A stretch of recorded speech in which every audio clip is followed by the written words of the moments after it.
Today we're taking a close look at the Mova X4 Pro, the wet and dry vacuum, and seeing how it stacks up against our Tineco Floor One S5 Steam, which has been our go-to floor cleaner for the past couple of years.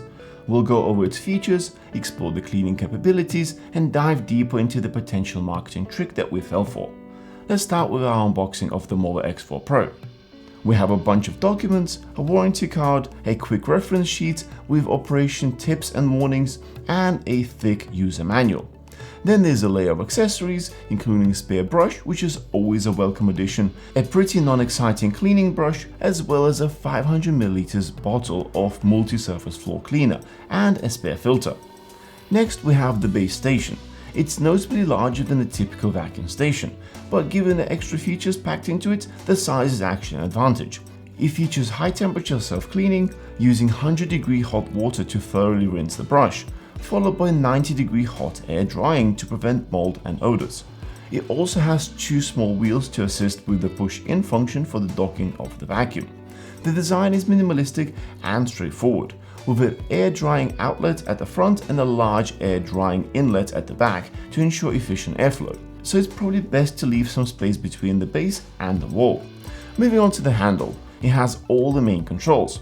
Up the top there is a self-cleaning button, at the front it has the button for changing the modes, and by long pressing it you can choose to stay in or exit the water saving mode. Then there is a power button, and on the inside it has a fancy looking gold button for spot spray function. The main body itself is pretty standard, featuring a display screen at the top. On the back there is a voice prompt button, and right below it is a 730ml used water tank. To open up, you'll need to tilt the lever and pull it upwards. Inside the tank it has a spacious debris collection area, and its straight wall design makes maintenance pretty easy. At the top it has ridged rubber, which makes it a bit of a challenge to open, but at the same time it gives you a reassuring feeling that there will be no leaks, even when the device is laid flat on the floor. Right at the bottom there is a clean water tank with a capacity of 760ml. It's slightly smaller than the one from Tineco, but in general quite average for its category. I actually prefer its position at the very base of the device. It feels more grounded and easier to move around. The brush cover has a spot cleaning nozzle designed to release hot water, but it only functions in hot water mode. If you're in any other mode, pressing the hot spray button won't do anything. As for the brush itself, removing it from the main body is pretty simple. Just tilt the lever and slide it out. The fit is quite snug, which is great for keeping everything in place when using, but it makes it slightly harder to remove when cleaning or replacing the brush. The first obvious difference that I'm actually very glad about is that X4 Pro is battery powered, while the Tineco S5 is corded, which immediately sets them apart in terms of convenience. We didn't think this would be such a pain point, but corded vacuums are just extra work that nobody has time for. The Mova X4 Pro runs on a big battery, allowing me to clean the entire house, and usually still has around 40% battery left. It's incredibly convenient not to have a cord dragging around, and I can move freely without worrying about repositioning the power plug. The Mova X4 Pro has lie flat technology, which initially seemed like a fantastic feature, but in practice its usefulness is somewhat limited. While it works well for cleaning under chairs, desks, and certain types of couches or beds, the main body itself is still 13cm thick, which means it won't fit under most furniture. That said, it is still a nice option to have, allowing you to lower the device without worrying about overextending it. Just keep an eye out for the dirty water levels, as they have different maximum capacities depending on the angle. Tineco Vacuum does not allow you to lower the device more than 140 degrees to protect it against water leakage. And while the lie flat feature has its limitations, the dual edge cleaning makes up for it. The vacuum's brush design allows you to clean along the walls and baseboards more effectively than many other models. We tested it by making a mess with a spilled rice. It did an okayish job with the front, but when I tried the side approach, it immediately picked up every bit of grain off the floor. This feature definitely is an advantage, but it wouldn't eliminate the need for occasional touch-ups in certain corners or awkward angles. Next, let's get into the cleaning modes. It offers a total of 4 modes, with suction mode being the simplest. This mode functions more like a standard vacuum, providing a straightforward debris pickup. Then there's hot water mode, and this is where I got tricked by some clever marketing. I remember being very confused when trying it out for the first time. If we compare it to the Tineco steam mode, the floor is noticeably warmer after one brush pass, But for Mova, I couldn't feel any temperature change anywhere. After some research, it turns out the device has a dual hot water system. In hot water mode, the water is rapidly heated to over 80 degrees using 270 watt self-developed instantaneous boiler, and then it applies in two ways. First, directly sprayed onto the floor through its hot water nozzle, where it reaches a temperature of around 55 degrees. Second is distributed through the roller brush through 16 water outlets. If the spot spray button is not pressed, heated water from the boiler flows to the roller brush via a diverter. According to Mova product team, when touching the roller brush directly, the temperature may not feel significantly warm. The water at the separator level is around 50 degrees. In reality, the hot water mopping is actually just normal water by the time it touches the floor. The Tineco One S5 on the other hand uses steam, which apart from just looking very cool, gets rid of most of the bacteria and also gives a more squeaky clean feel after mopping. A major downside of S5 is that it blows hair away from the steam, making it harder to pick it up. If we compare the same situation with Mova Vacuum, it grabs the hair effortlessly and I haven't seen any tangles on its brush. Mova even officially states its vacuum is 100% tangle free. So far it has held up. With Tineco, I have to detangle the brush after every use. Also, because of the steam function, Tineco uses significantly more water, requiring me to refill the water tank and empty the dirty water tank several times per cleaning cycle. With the Mova X4 Pro, I can clean the entire house without refilling or emptying anything. While I appreciate the efficiency, it does make me wonder, is it using too little water? Can it effectively clean floors with such minimal water usage? Keep watching to see our head-to-head cleaning test in a moment. Then there is the smart mode. It uses room temperature water and employs an infrared sensor to detect the level of dirt on the floor. Based on what it detects, the mode then uses the light cleaning for minor dirt and intensive cleaning for heavy dirt. The Ultra mode goes one step further. It uses all the same functionalities as the smart mode, but also adds electrolysis of water for enhanced cleaning. We're still not 100% sure about the effectiveness of this electrolysis. It has not been mentioned anywhere in the marketing materials.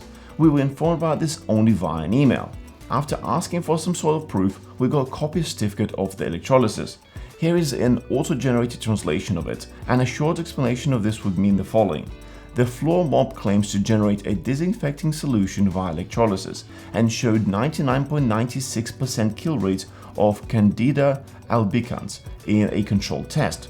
This test was carried out over 10 minutes, using the flow rate of 30 milliliters per minute and operating at a voltage of 12 volts. The lab results suggest high fungicidal effectiveness under these precise conditions. In real-world use, performance can and will vary based on contact time, floor coverage, and other practical factors. So in essence, we just need to be aware that carefully controlled lab setup is not something that we can replicate in our own homes. Enough with the theories, let's go through the real-world cleaning examples side by side.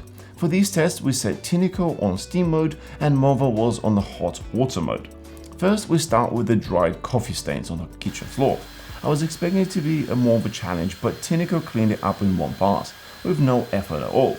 Mova had a bit of a struggle here. It took a couple of seconds to fully wet the stain and then clean it. Next up was an easier task with a thick jam smear on the floor. As expected, both devices dealt with it on the first swipe. Then we increased the difficulty by spilling sticky oyster sauce on the floor.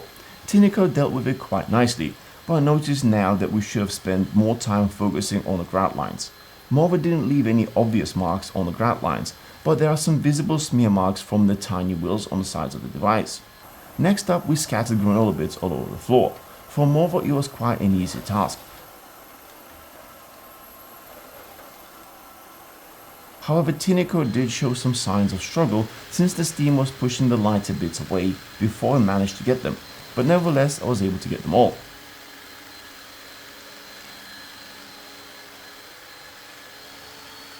Then we used dried basil leaves. This is where Tineco completely fell apart. It felt like I was playing catch me if you can instead of cleaning. For this task, ideally you would need to turn off the steam function and just use normal cleaning. For Mova, it was more like a walk in the park. I would say it was actually quite satisfying to clean.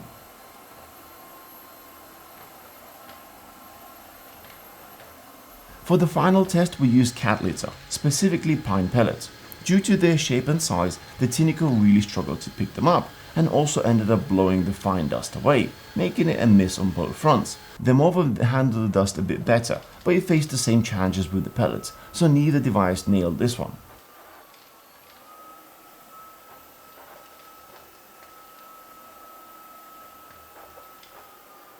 After all this heavy cleaning, let's test their self-cleaning modes. I must say that they both do a great job. I did notice that Mova seems to clean out its brush and base more effectively. It flushes the brush with the 100-degree water and then dries it at 90 degrees, leaving it completely dry in 30 minutes. Tineco's self-cleaning process uses steam to deep clean the brush, followed by centrifugal air drying. While it does the job, the brush remains damp, so I always end up removing it and setting it aside to fully dry, which adds another step to deal with. Overall, the Mova X4 Pro and Tineco Floor 1 S5 Steam offer distinct approaches to floor cleaning, each with strengths and trade-offs. Tineco's steam cleaning still feels more sanitizing and satisfying to use, especially with visible steam action, but it comes at the cost of higher water usage, more cord management, and more post-cleaning maintenance. The Mova X4 Pro, on the other hand, might not have that same steamy clean feeling, but it makes up for it in cordless convenience, smart water efficiency, better edge cleaning, and self-cleaning system that actually leaves the brush dry and ready to go again. It is not a clear-cut winner across the board, but depending on what matters to you, whether it's a genuine steam cleaning or everyday practicality, the choice becomes easier. For us, Mova X4 Pro might just be the better fit for regular hassle-free cleaning. Let us know which one you'd pick. And is cordless finally good enough to ditch the cords altogether? Thanks for watching. If you think this vacuum might be what you need, check out the link below for more details. As always, don't forget to like this video and subscribe for more. We'll see you in the next one.